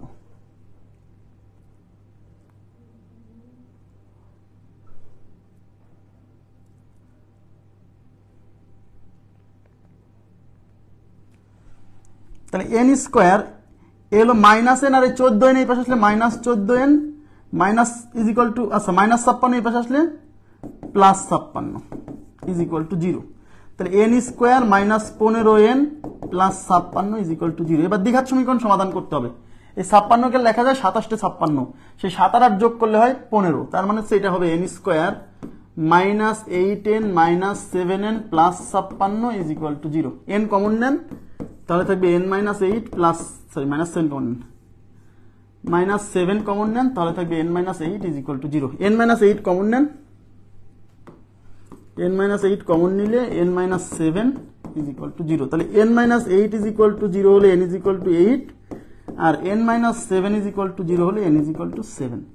এখন n এর মান দুইটা আসছে, 8 আসছে 7 আসছে, এবার অপশনের সাথে মিল আছে কোনটা, অপশনের সাথে মিল আছে 7, তার মানে n এর মান হচ্ছে 7, 3 নাম্বার অপশন, n এর মান 7, ক্লিয়ার বিষয়টা, n এর মান 7। অপশন টেস্টও করতে পারেন, কোনো প্রবলেম নাই, অপশন থেকে n এর মান এই এখানে এখানে বসায় দেখতে হবে যে এই দুই পাশ সমান হয় কিনা, দুই পাশ সমান হলে সেটাই উত্তর। হ্যাঁ, যদিও এইটুকু ক্যালকুলেশন করতে খুব বেশি কষ্ট হবে না, জাস্ট একটা দ্বিঘাত সমীকরণ আসছে, মিডল টার্ম করতে হবে, ওকে। তো আমি দেখি এটা অন্যভাবে করা যায় কিনা। কত নাম্বার, 132 না,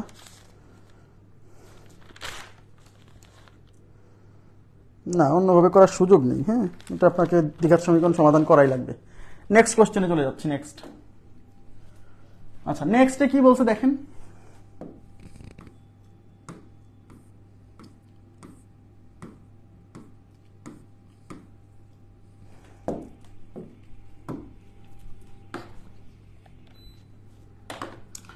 আচ্ছা এখানে আসছে n ফ্যাক্টোরিয়াল, একটু তাকান, n factorial divided by n minus 2 factorial into 3 factorial is equal to 5 হলে n এর মান চাইছে।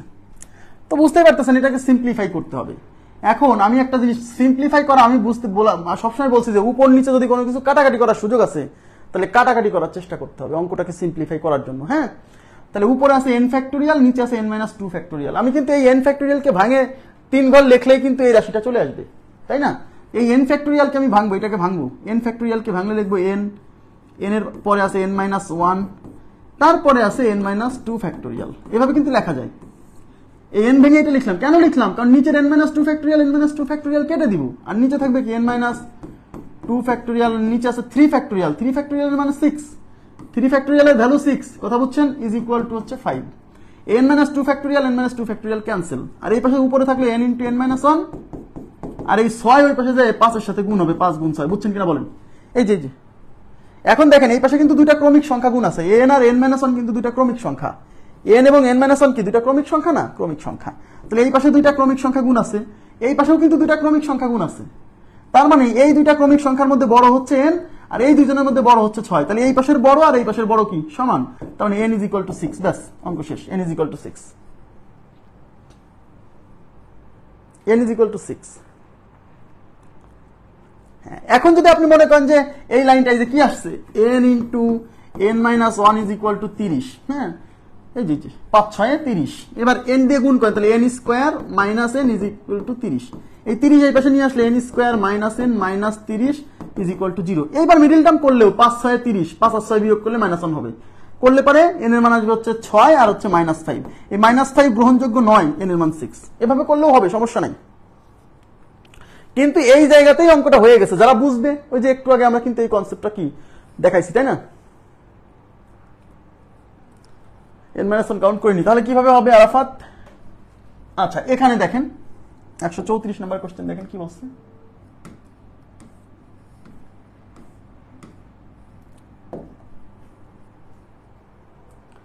আচ্ছা, 134-এ বলছে 4 into n-np3 is equal to 5 into n-1p3 হলে n এর মান কত? ওকে, ফাইন। তাহলে এই পাশে হচ্ছে 4 into np3 is equal to 5 into n-1p3। আচ্ছা, তাহলে এই পাশে হচ্ছে 4 ইন্টু, একটু দেখেন এই পাশেও কিন্তু p, এই পাশেও কিন্তু p, যেহেতু দুই পাশেই বিন্যাস, তার মানে আমার এগুলোকে সমাবেশে কনভার্ট করে লাভ নাই, আমাকে এখানে সূত্রে ফেলে দিতে হবে ডিরেক্ট। হ্যাঁ, তাহলে আমরা কি করব, এই n এখানে এটাকে যদি সূত্রে ফেলি, n থেকে শুরু হবে, n থেকে শুরু হয়ে কয় ঘর? 3 আছে, যেহেতু নিচে 3 ঘর, তাহলে n এর পরে আছে n-1, তারপরে আছে n-2, okay, is equal two, দেখেন 3 ঘরে, যে 1 ঘর 2 ঘর 3 ঘর, যেহেতু 3 আছে, এই পাশে আছে 5। এখন এই পাশে শুরু হবে কত থেকে? উপরে যেহেতু n-1 আছে, তার মানে n-1 থেকে শুরু, আর এখানে যেহেতু 3 আছে, 3 ঘর পর্যন্ত যাবে, তাহলে প্রথমে n-1, এবার n-1 থেকে 1 কমাই দিলে n-2, n-2 থেকে 1 কমাই দিলে n-3, ক্লিয়ার? এবার দুই পাশ থেকে cancel, n-1 n-2 n-1 n-2 cancel, তাহলে এই পাশে থাকলো 4n, এই যে 4n, আর ওই পাশে থাকলো 5 ইন্টু n-3, ক্লিয়ার? তাহলে 4n is equal two 5n minus 3 5 15, ওকে। আচ্ছা, এই পাশে আছে 4n, আর এই 5n এই পাশে নিয়ে আসলে পরে -5n is equal two -15, 4n থেকে -5n গেলে -n ইজ ইকুয়াল টু -15, উভয় পাশ থেকে মাইনাস ক্যান্সেল হলে n is equal two 15, n এর ভ্যালু হচ্ছে 15, ক্লিয়ার বিষয়টা? n এর ভ্যালু 15। আবার 30, হ্যাঁ, আরাফাত তোমাকে 30-এ পাইলো কি বলো?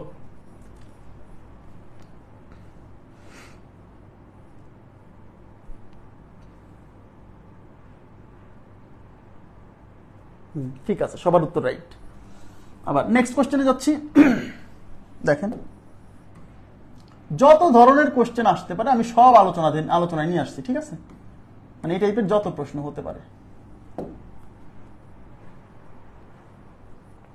এখানে বলছে np3 ভাগ np2 ইজ ইকুয়াল টু 4 হলে n এর মান কত? এখানে অনুপাত। আচ্ছা, এইটা আর এটার অনুপাত, ঠিক আছে, ঠিক আছে, আমি হয়তো ভুল দেখছি। তাহলে np3 divided by np2 is equal to 4, np3 divided by np2। আচ্ছা, এখন প্রশ্ন হচ্ছে উপরেও p নিচেও p, তার মানে আমার দুইটাই বিন্যাসের সূত্র, তাহলে উপরে আর নিচে মানে এই বিন্যাসকে সমাবেশে কনভার্ট করে লাভ হবে না, যেহেতু উপরেও p নিচেও p। যদি উপর নিচে p c থাকতো তাহলে p কে c তে p কে কনভার্ট করলে লাভ হতো, কাটাকাটি যেত, তাই না? তাহলে আমরা কি করবো, উপরেও সূত্রে ফেলে দেবো, নিচেও সূত্রে ফেলে দেবো। তাহলে np3 শুরু হবে n থেকে, কয় ঘর, যেহেতু নিচে 3 আছে তাই 3 ঘর, তার মানে n into n minus 1 into n minus 2। নিচে শুরু হবে n থেকে, কয় ঘর, যেহেতু এখানে 2 আছে তাহলে 2 ঘর, তার মানে n into n minus 1 is equal to 4। ওকে, আচ্ছা এই n আর n মাইনাস 1 ক্যান্সেল, তাহলে এই পাশে থাকবে কি n মাইনাস 2 আর এই পাশে থাকবে হচ্ছে 4। তাহলে n মাইনাস 2 যদি 4 হয়, এই মাইনাস 2 এই পাশে নিয়ে গেলে পারে n ওই পাশে 4 আর এই মাইনাস 2 ওই পাশে যায় হবে প্লাস 2, তাহলে n ইজ ইকুয়াল টু 4 আর 2 6, তাহলে n এর ভ্যালু হচ্ছে 6, n এর ভ্যালু হচ্ছে 6। ক্লিয়ার বিষয়টা, n এর ভ্যালু হচ্ছে 6।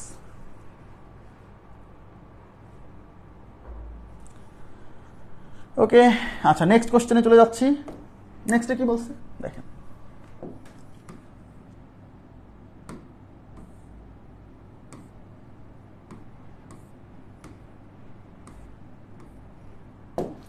দেখেন এবার কিন্তু প্লাস, এখানে কিন্তু প্লাস, ভয় পাওয়ার কোনো কারণ নেই, আমি আছি না।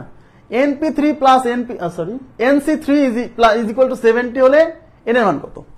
আচ্ছা এবার এখানে আছে np3 plus nc3 is equal two 70 হলে n এর মান কত?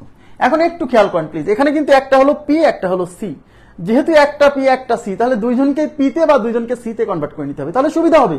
বুঝতে হবে কিন্তু কখন p কে c তে কনভার্ট করব, কেন করব। হ্যাঁ, তাহলে এখানে আমার একটা p আছে একটা c আছে, তার মানে দুইজনকে যদি c তে কনভার্ট করি তাহলে এখান থেকে কিছু একটা কমন নিতে পারবো। হ্যাঁ, তাহলে এই np3 কে আমি c তে কনভার্ট করে ফেলবো। বিন্যাস সমাবেশের সম্পর্ক কি, np3, এটাকে কি আমি লিখতে পারবো না? মনে আছে npr ইকুয়াল টু কি, ncr ইন্টু r ফ্যাক্টোরিয়াল। তাহলে এখানে r এর মান 3, তার মানে np3 এটাকে ভেঙে লিখতে পারবো nc3 into r factorial, r মানে 3, তাই 3 ফ্যাক্টোরিয়াল দিয়ে গুণ, বুঝছেন, plus nc3 is equal two 70। এই দেখেন এখানে nc3 এখানে nc3, ওই অংশটা কমন নেওয়ার জন্য আমি এই কাজটা করছি। জি, এবার nc3 কমন নিলে এখানে থাকবে 3 ফ্যাক্টোরিয়াল প্লাস হচ্ছে এখানে কিছু নাই মানে 1 is equal two 70। Okay, nc3 একটু তাকান প্লিজ, এই 3 ফ্যাক্টোরিয়াল মানে হচ্ছে 6, একটু তাকান প্লিজ, এই 3 ফ্যাক্টোরিয়াল মানে 6, তার সাথে 1 যোগ করলে 7, 6, এটা কিন্তু 6, 3 ফ্যাক্টোরিয়াল মানে 3 গুণ 2 গুণ 1 না 6, হ্যাঁ 6 প্লাস 1 মানে 7 ইজ ইকুয়াল টু হচ্ছে 70। তাহলে এই পাশে থাকলো কি nc3 আর ওই পাশে কি থাকলে এই 7 ওই পাশে যে ভাগ হবে, তাহলে 70 কে আমরা 7 দিয়ে ভাগ করে 10, তার মানে nc3 is equal two 10, nc3 এর মান হচ্ছে 10। এদিকে তাকান, এখন আপনারা আমাকে বলেন nc3 এর ভ্যালু হচ্ছে 10, এখন এই nc3 এই সূত্র আমার কিভাবে ফেলা যায়? nc3 এর সূত্র কি, n থেকে শুরু হবে, মনে আছে c সূত্র কি, n থেকে শুরু হবে 3 ঘর যাবে, n থেকে শুরু হবে 3 ঘর যাবে, যেহেতু এখানে 3 আছে, n into n minus 1 into n minus 3, আর নিচে এই 3 থেকে শুরু হবে 1 পর্যন্ত যাবে, 3 গুণ 2 গুণ 1 ইজ ইকুয়াল টু 10। ক্লিয়ার, এই পর্যন্ত ক্লিয়ার? এবার এই 3 আর 2 গুণ করলে 6, সেই 6 ওই পাশে চলে যাবে, আর এই পাশে থাকবে কি n into n minus 1 into n minus 2, আর এই যে 3 দুগুণী 6, এই 6 ওই পাশে 10 এর সাথে গুণ হয়ে 60 হবে। এখন এখানে যদি n দিয়ে গুণ করেন তাহলে n স্কোয়ার n কিউব মানে একটা ত্রিঘাত সমীকরণ আসবে, তাকে ফাংশনের মধ্যে সমাধান করা কঠিন। কিন্তু আমি যদি মনে করি n মাইনাস 1 n মাইনাস 3, এখানে 3টা সংখ্যা গুণ আছে এবং এই সংখ্যা 3টা ক্রমিক, একটা সংখ্যা n, একটা n মাইনাস 1, একটা n মাইনাস 2, তাহলে এখানে 3টা ক্রমিক সংখ্যার গুণফল, তাহলে এই 60 কেও আমরা 3টা ক্রমিক সংখ্যার গুণফল আকারে প্রকাশ করব, সেটা হচ্ছে 3 4 5। কিন্তু এই 60 ভেঙে কিভাবে 3 4 5 আসে? এই যে আমরা ফ্যাক্টরাইজেশন করব, 2 দিয়ে ভাগ করলে 30, 2 দিয়ে করে ফেলছেন তাই 2 দিয়ে করেন না, 3 দিয়ে করেন, 3 20 60, 3 দিয়ে করে ফেলছেন তাই 3 দিয়ে করেন না, 3 এর পরে 4 দিয়ে করেন। এই 60 ভেঙে আপনি 4টা সংখ্যা পাইছেন, কি কি, 2 3 4 5। কিন্তু এই 60 কয়টা সংখ্যার গুণফল? এই 60 হচ্ছে এই যে 3টা সংখ্যার গুণফল, তার মানে এই 4টা সংখ্যাকে আমরা মিলাই 3টা সংখ্যা বানাবো। কি বলছিলাম, ছোট 2টা গুণ করলে একটা পাবেন, এই যে 2 আর 3 গুণ করলে পাবেন একটা, 3 দুগুণী 6 না 30, 3 10 30, সরি ভুল হয়েছে আমার, এখানে ভুল হয়েছে, 2 দিয়ে ভাগ করলে 30, 3 দিয়ে ভাগ করলে 10, 5 দিয়ে ভাগ করলে 2। আচ্ছা, এই 2 আর 2 গুণ করলে হবে 4, আর এই যে 3 আর এই হলো 5, তার মানে 3 4 5। কথা কি বুঝাইতে পারছি? এই 60 ভেঙে পাবেন 3 4 5। তাই আমরা n into n minus 1 into n minus 2, এই যে n into n minus 1 into n minus 2 is equal to 5 গুণ 4 গুণ 3। তাহলে এই 3 জনের মধ্যে বড় সংখ্যা n আর এই 3 জনের মধ্যে বড় সংখ্যা 5, তার মানে এই পাশের বড় সংখ্যা এই পাশের বড় সংখ্যা সমান, তো n is equal to 5, n এর মান 5। ক্লিয়ার বিষয়টা? n এর মান হচ্ছে 5।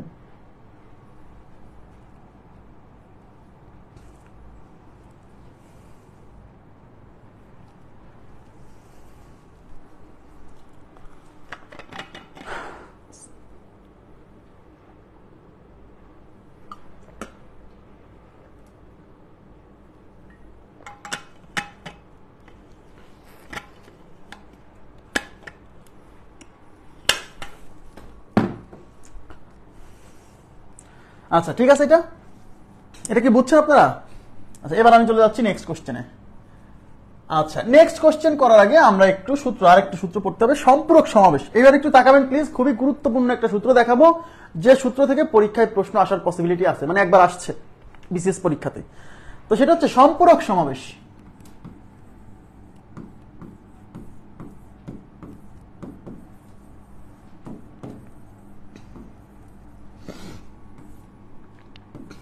NCR is equal to NC n minus r, এই দুটো সমান, মানে এই পাশ আর এই পাশ সমান।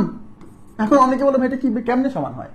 মানে বিষয়টা হলো এরকম যে আপনি 10C3 এই মান যা হবে, এই 10 আর 3 বাদ দেন, 10 থেকে 3 বিয়োগ করেন, তাহলে কত হয়? 7 না? এই 10C7 এর মানও তাই আসবে, মানে 10C এই দুইটার বিয়োগ ফল এখানে নিচে বসাবেন, এই মান আর এই মান সমান আসবে, এই দুটো সমান। কেন সমান? কারণ এটা দ্বারা বোঝায় 10 জনের মধ্য থেকে 3 জনকে বাছাই করা, আর এটা দ্বারা বোঝায় 10 জনের মধ্য থেকে 7 জনকে বাদ দেওয়া। তো 3 জনকে বাছাই করা মানেই তো 7 জনকে বাদ দেওয়া, তাই না? নাম হচ্ছে সম্পূরক সমাবেশ। কেন? মানে আপনি সমাবেশটা বাছাইয়ের মাধ্যমে না করে বাদ দেওয়ার মাধ্যমেও করতে পারেন, এই জন্য নাম হচ্ছে সম্পূরক সমাবেশ। মানে একই উত্তর আসবে কিন্তু কনসেপ্ট আলাদা। আমার কথা কি বুঝছেন? NC3, তাহলে এখানে এই যে n আর r এর বিয়োগফল, এইখানে এই সংখ্যার এই সংখ্যার বিয়োগফল নিচে আসবে, আর উপরে এখানে যা আছে এখানে তাই থাকবে। এই সম্পূরক সমাবেশের আর একটা সূত্র আছে, এটা খুবই গুরুত্বপূর্ণ, সেটা হচ্ছে NCX is equal to NCY হলে, very very important formula, very very important formula আসছে, এই ফর্মুলা থেকে পরীক্ষায় প্রশ্ন আসছে। NCX is equal to NCY হলে n is equal to x plus y, very very important. আচ্ছা এখন প্রশ্ন হচ্ছে এটা কিভাবে হয়? মানে সোজা কথা, NCX is equal to NCY, এই পাশ আর এই পাশ যদি সমান হয়, এবং মাথায় রাখতে হবে দুইটাই কিন্তু C, এই পাশেও C এই পাশেও C, উপরে এইখানে যা এখানে তাই থাকতে হবে, না হলে কিন্তু সূত্র প্রযোজ্য না। এখানে যে সংখ্যা এখানে সেই সংখ্যা, তাহলে আর নিচে দুইটা আলাদা, আলাদা নাও হতে পারে, আলাদা নাও হতে পারে, সমানও হতে পারে, সমস্যা নেই। তাহলে এই উপরের n এর মান আমি কিভাবে পাবো? এই নিচের দুইটা সংখ্যা যোগ করে পাবো। এই নিচের দুইটা সংখ্যা যোগ করলে যে এই উপরে n এর মান পাবো। এই জিনিসটা সেম, একই জিনিস। প্রশ্ন হচ্ছে কিভাবে? আমাকে বলেন এই 10 জনের মধ্য থেকে 3 জনকে কি করছি? সিলেক্ট করছি, মানে নিচ্ছি, সিলেক্ট করছি, আর এই 10 জনের মধ্য থেকে এই 10 জনকে রিজেক্ট করে দিছি। আচ্ছা এক জায়গায় কিছু লোক দাঁড়ায় আছে, সেখান থেকে আমি কিছু সিলেক্ট করব। আচ্ছা আমি যদি কিছু সিলেক্ট করি তাহলে বাকিগুলা কি হবে? রিজেক্ট হবে না? বাকিগুলা কিন্তু অটোমেটিকলি রিজেক্ট হবে, কারণ আমি যাদেরকে নিব এর বাইরে যারা আছে তারা রিজেক্ট হয়ে যাবে। তার মানে আপনি যাদেরকে নিছেন তাদেরকে সিলেক্ট করছেন, আর এর বাইরে যারা আছে তারা রিজেক্ট হয়েছে। তাহলে আমাকে বলেন যে কয়জনকে সিলেক্ট করছেন সেই কয়জন, আর যাদেরকে রিজেক্ট করছেন সেই কয়জনের যোগফলকে মোট সংখ্যার সমান না? ইয়েস। তাহলে এই উপরের সংখ্যাটা হচ্ছে মোট সংখ্যা। তো এই সংখ্যা কিভাবে পাবেন? এই সিলেকশন যাদেরকে করছেন তাদেরকে, আর রিজেক্ট যাদেরকে করছেন তাদেরকে, এই সিলেকশন আর রিজেকশন এই দুইটার যোগফলই তো এটা হবে। সম্পূরক সমাবেশই তো, এটা তো একটা সম্পূরক সমাবেশ। আমার কথা কি বোঝেন নাই? এখানে সিলেক্ট করছেন কত? n সংখ্যক মানুষের মধ্য থেকে, টোটাল মানুষ n সংখ্যক, সেখান থেকে r সংখ্যক মানুষ সিলেক্ট করছেন, তাহলে বাদ পড়ছে কতজন? n মাইনাস r সংখ্যক, এই যে NC n মাইনাস r। তাহলে এই কয়জন হচ্ছে সিলেক্ট হয়েছে, এই কয়জন হচ্ছে বাদ পড়ছে। তাহলে এই সিলেকশন আর এই রিজেকশন এই দুইটার যোগফল কি এই উপরের সংখ্যা হবে না? অবশ্যই। আপনি এইটা আর এটা যোগ করেন, যে r আর এই যে প্লাস n মাইনাস r, এই মাইনাস আর প্লাস আর কাটা থাকলো n, দেখছেন? এই সিলেকশন আর রিজেকশনের যোগফলটা উপরের সংখ্যার সমান। হ্যাঁ, আপনি যাদের এই কয়জনকে সিলেক্ট করছেন তার মানে এই কয়জন বাদ পড়ছে, তাহলে যে কয়জন সিলেক্ট করছেন আর যে কয়জন বাদ পড়ছেন এই দুজনের যোগফল তো মোট সংখ্যার সমান হবে। তো এখানে তাই বলতেছে যে x সংখ্যক মানুষকে আপনি সিলেক্ট করছেন আর y সংখ্যক, এই মাঝখানে ইকুয়াল এর মানে কি? NCX is equal to NCY এর মানে কি? n সংখ্যক মানুষ থেকে x সংখ্যক মানুষ সিলেক্ট করা হয়েছে, মানে n সংখ্যক মানুষ থেকে y সংখ্যক মানুষ রিজেক্ট করা হয়েছে। তাহলে এই সিলেক্ট করা লোক আর রিজেক্ট করা লোক এই দুইটা লোকের যোগফলই তো মোট সংখ্যা। এই জন্য n is equal to x plus y। মানে এটা সেন্স গ্রো করেন, সেন্স গ্রো করলেই কেবল পরীক্ষা। আর খালি যদি বলতেছে NCX প্লাস, হ্যাঁ কি আছে, NCX is equal to NCY হলে x, sorry, n equal to x plus y, n equal to x plus y, এইভাবে মুখস্থ করলে মনে থাকবে না, ভুলে যাবেন। কিন্তু সেন্স গ্রো করতে হবে, সেন্স গ্রো না করা পর্যন্ত কি সূত্র মনে থাকবে না। খালি সূত্র যদি আন্দাজে পড়ে যেতে থাকি তাহলে তো কাজ হবে না, তাই না? আচ্ছা তাহলে আমি আবার বলছি, এই উপরে আর এই উপরে, এখানে আর এখানে সমান সংখ্যা থাকতে হবে, তাহলেই সূত্র প্রযোজ্য, না হলে না। কিন্তু এখানে যা থাকবে এখানে তাই থাকবে। ওকে, তাহলে এখানে এন আছে, এখানে এন আছে, এটাও সি, এটাও সি, তাহলে এই এন এর মান পাবো কি? এই নিচের দুইটা সংখ্যা যোগ করে। ওকে, আচ্ছা, এবার দেখেন 137 নাম্বার কোশ্চেন দেখেন কি বলছে। 137-এ বলছে NC2 is equal two NC3 হলে n এর মান কত? আচ্ছা দেখেন, উপরে n আছে, এখানে n আছে, এখানে c আছে, এখানে c আছে, তার মানে আমি বুঝতে পারছি এটা সম্পূরক সমাবেশ। মানে n সংখ্যক মানুষ থেকে 2 জনকে সিলেক্ট করা হয়েছে, আর এটা বোঝাচ্ছে n সংখ্যক মানুষ থেকে 3 জনকে রিজেক্ট করা হয়েছে। তার মানে ওখানে লোক সংখ্যা কত ছিল? 2 জন সিলেক্টেড, 3 জন রিজেক্টেড, তার মানে টোটাল 5 জন, তাই না? তাহলে এই n এর মানটা কেমনে পাবেন? এই নিচের দুইটা সংখ্যার যোগফল, তার নিচে আছে 2, এখানে আছে 3, 2 আর 3 যোগ করলে এই উপরে n সংখ্যার সমান হবে। কেন হচ্ছে এটা বুঝতে হবে, না বুঝলে পড়ে লাভ নাই। তাহলে n is equal to 5। Okay, next কোশ্চেনে চলে যাচ্ছি। এবার তাকান,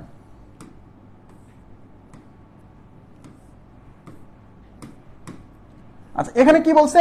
NC6 is equal two NC5 হলে NC2 কত? এবার কিন্তু n এর মান চাইনি, চাইছে কি? NC2। তো NC2 যদি বের করতে চান আপনি n এর মান ছাড়া কি বের করতে পারবেন? না। NC2 যদি বের করতে চান তাহলে n এর মান আগে বের করতে হবে, আর এই n এর মান বের করার জন্য আপনাকে হিন্টস দেওয়া আছে, এই যে এটাকে অ্যাপ্লাই করেন। তাহলে NC6 is equal two NC5। তো এখানে উপরে n, এখানে উপরে n, এটাও c, এটাও c, তার মানে এটা সম্পূরক সমাবেশ। তাহলে এখন কি হবে? এই মানে এখানে 6 জনকে সিলেক্ট করা হয়েছে, 5 জনকে রিজেক্ট করা হয়েছে, তাহলে সিলেকশন আর রিজেকশন মিলে হচ্ছে মোট সংখ্যা। তাহলে n এর মান কি হবে? 6 আর 5, 6 যোগ 5, তাহলে n is equal two 11। n এর মান কিন্তু উত্তর না, কারণ আমাদের নির্ণয় করতে বলছে কি? নির্ণয় করতে বলছে NC2, তাহলে n এর মান পাইছি 11, তাহলে NC2 কত হবে? n এর মান 11, তাহলে 11C2, তাহলে এখানে 11 থেকে শুরু, তাহলে উপরে হচ্ছে 11 ইন্টু 10 আর নিচে হচ্ছে 2 ইন্টু 1। ক্লিয়ার? 2 দিয়ে এটা যাবে 5 বার, 5 11 55, তাহলে আমাদের উত্তর হচ্ছে 55। 66 কিভাবে? আমার কি ভুল হলো? 55 তো উত্তর। 66 কিভাবে? এটা 138 না?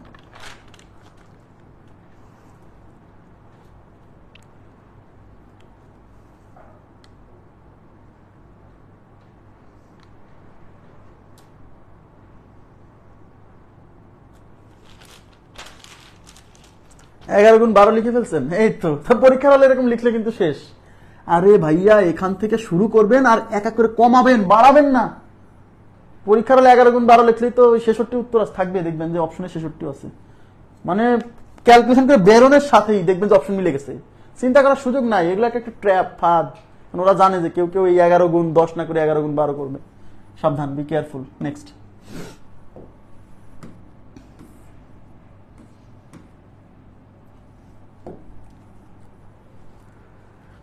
দেখেন, এখানে বলছে NC6 is equal two NC8 হলে 16CN কত? এখানে n দেখে আবার ঘাবড়ে যায় না যে ভাই n তো সব সময় এখানে থাকে, এবার এখানে কেন থাকলো, সমস্যা কি? কোনো প্রবলেম নাই। আচ্ছা, তাহলে NC6 is equal two NC8, NC6 is equal two NC8। ওকে, তাহলে আমি কি বলছিলাম যে এখানেও c, এখানেও যদি c থাকে তাহলে এই n সংখ্যক, মানে এই n এর এখানেও n থাকে, এখানে যদি n থাকে, তাহলে n এর মান কেমনে পাবো? এই দুইটা যোগ করে, তাহলে 6 আর 8 যোগ করলে 6 যোগ 8, এটা কার মান? n এর মান। তাহলে n is equal two 6 plus 8, তার মানে n এর মান 14। n এর মান কত? 14। হ্যাঁ, তাহলে এখন আমাদের বের করতে বলছে 16CN। একটু তাকাবেন প্লিজ, 16CN আর n এর মান কত? 14, তার মানে 16C14।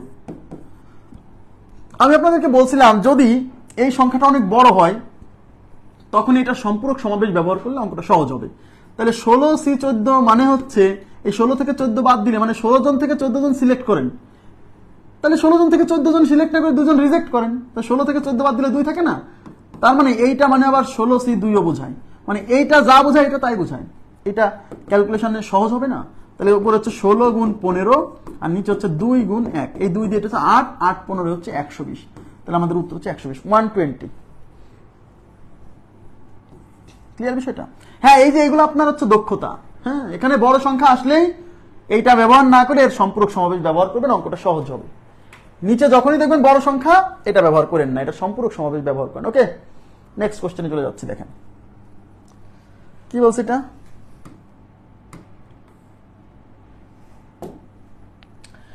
(18CR = 18CR + 2 হলে RC5 কত? দেখেন দিকে তাকান, বের করতে বলছে কি,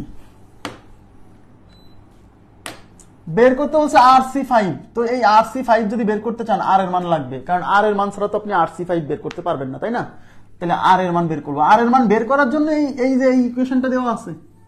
তাহলে এখানে 18CR = 18CR + 2। একটু তাকাবেন প্লিজ, আমি কি বলছিলাম, এই উপরের দুইটা সমান হতে হবে। দেখেন এই পাশেও 18, এই পাশেও 18, রাইট?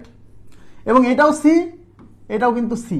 তাহলে কি বলছিলাম, তাহলে এই সংখ্যা আর এই সংখ্যা যোগ করলে এই উপরের সংখ্যা সমান হয়। হ্যাঁ, এতক্ষণ উপরে এন ছিল, এখানে উপরে 18, তাহলে এটা হচ্ছে আর, আর এটা হচ্ছে আর + 2। তাহলে এই দুইটা যোগ করলে কার সমান হবে? এই উপরের সংখ্যা 18 সমান হবে, রাইট? 18 সমান হবে, বুঝতে হবে। তাই তো পড়লাম যে এটাও যদি সি এর সূত্র, এটাও যদি সি এর সূত্র হয়, আর উপরে যদি সমান থাকে, এই পাশেও যা এই পাশেও তাই, তাহলে এই নিচের দুইটা সংখ্যা যোগ করে উপরেরটা সমান হবে, রাইট? আচ্ছা, তাহলে এখন আর আর আর 2r + 2 = 18। এই 2 এই পাশে বিয়োগ হবে, তাহলে 2r = এই 18 থেকে 2 বিয়োগ হলে 16, এই 2 দিয়ে 16 যাবে 8 বার, তার মানে আর এর মানে 8। এই আর এর মানে 8, এখন আমাকে চাইছে RC5, আর এর মানে 8, তার মানে 8C5। এই সংখ্যাটা বড়, তাই এই সরাসরি 8C5 ব্যবহার না করে এদের সম্পূরক সমাবেশ ব্যবহার করব। এই 8 থেকে 5 বিয়োগ করলে 3, মানে 8C5 মানে হচ্ছে 8C3। তাহলে উপরে শুরু হবে 8 থেকে, কয় ঘর? যেহেতু নিচে 3 আছে তাই 3 ঘর, মানে 8 × 7 × 6। আর নিচে কি আছে? 3 থেকে শুরু হয়ে 1 পর্যন্ত। 3 × 2 = 6, 3 × 2 = 6, 6 কাটা 27 = 56। তাহলে আমাদের উত্তর হচ্ছে 56। ক্লিয়ার বিষয়টা? উত্তর হচ্ছে 56। ওকে, নেক্সট কোশ্চেনে চলে যাচ্ছি। নেক্সটে কি বলছে,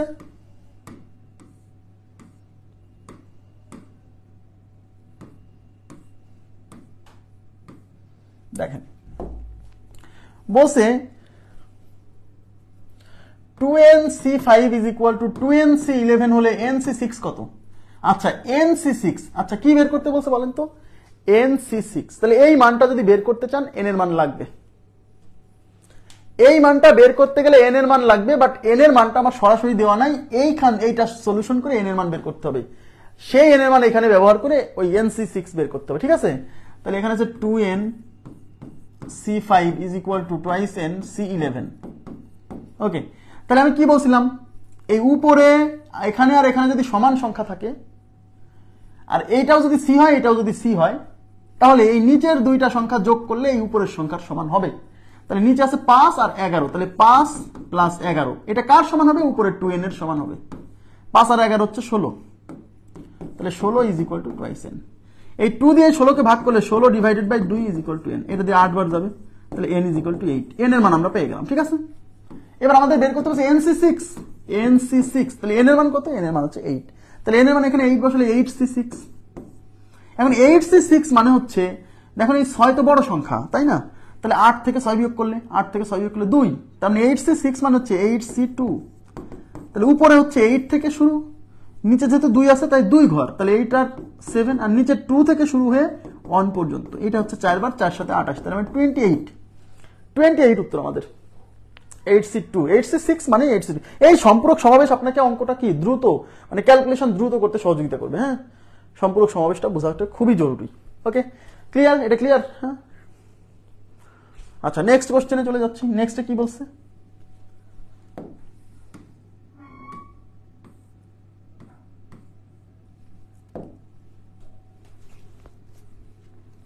n-1c7 = n-1c3 হলে NC9 কত? কি বের করতে বলছে বলেন? বের করতে বলছে NC9। তো NC9 বের করতে গেলে আপনার n এর মান লাগবে, n এর মান বের করবেন এই সমীকরণ ব্যবহার করে, তারপর এখানে ব্যবহার করতে হবে, রাইট? তাহলে এখানে n-1c7 = n-1c3। তাহলে আমি কি বলছিলাম, এই উপরে এইখানে আর এখানে সমান হতে হবে। দেখেন এখানে n-1, এখানে n-1 সমান আছে, এইটাও c, এইটাও c, দুই পাশে c হতে হবে, উপরে উপরে সমান হতে হবে। তাহলে এই সংখ্যা আর এই সংখ্যা যোগ করলে এই উপরের সংখ্যার সমান হবে, রাইট? তাহলে এই পাশে আছে 7 আর এই পাশে আছে 3, 7 + 3, এটা যোগ করলে এইটার সমান হবে, এইটা মানে n-1 এর সমান হবে, = n-1। ক্লিয়ার? তাহলে 7 আর 1 10, 7 আর 3 10, is equal two n minus 1। এই মাইনাস 1 এই পাশে আসলে 10, মাইনাস 1 এই পাশে আসলে plus 1 is equal two n। তাহলে n is equal two 11, n এর ভ্যালু 11, এই 11 এখন এখানে বসাই দিব, nc9, n এর ভ্যালু 11 এখানে বসালেন, তাহলে 11c9।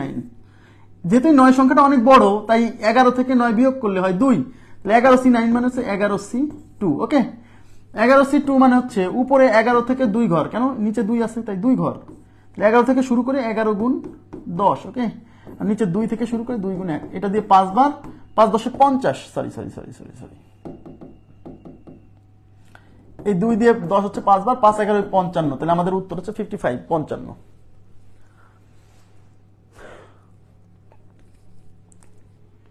ওকে, নেক্সট কোশ্চেন দেখি কি আছে।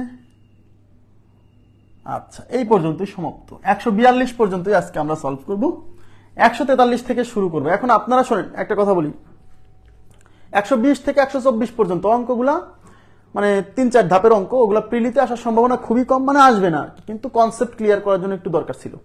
তো বললে করে দিব, আর না হলে নোটে আপনাদের যে ক্লাস নোট দিচ্ছি না, সেখানে ওইগুলোর সলিউশন দিয়ে দিব। ঠিক আছে, প্রিলির জন্য লেস ইম্পর্টেন্ট, দিয়েও দিতে পারে, আমি বলছি না দিবে না, কিন্তু লেস ইম্পর্টেন্ট। আর যদি বলেন যে ভাই একটু করে দিন, তাহলে হয়তো আধা ঘন্টা সময় লাগবে বা 20-25 মিনিট সময় লাগবে, করে দিব। হ্যাঁ, তো আজকের মতো এই পর্যন্তই। বাবুদের জন্য কি কিনলাম? এই বাবুদের জন্য আর কি কিনা যায়, জামা কাপড় কিনতে হবে, জামা কাপড় কিনছি ওদের জন্য। এই নতুন জামা কাপড় দেখলে ছোট মানুষ খুশি হয়, নতুন টাকা আর নতুন জামা কাপড়, এটা ছোট মানুষ খুব খুশি হয়। আমিও ছোটবেলায় খুশি হইতাম, কেউ যদি আমাকে নতুন টাকা দিত, নতুন জামা কাপড় দিত, তাদের প্রতি ভালোবাসা বেশি থাকতো। এখনো আছে, মানে এখনো কেউ দিলে পারে ভালো লাগে, বিষয়টা এরকম না, বা কেউ দিবে এরকম এক্সপেক্ট করি না, কিন্তু ওই যারা আমাকে ছোটবেলায় দিছে তাদের প্রতি ভালোবাসাটা এখনো আমার সেই নতুনের মতোই আছে, নতুন টাকার মতো চকচকে আছে। হ্যাঁ, তো আজকের মতো এই পর্যন্তই রাখবো। ভালো থাকবেন সবাই, আল্লাহ হাফেজ, শুভরাত্রি।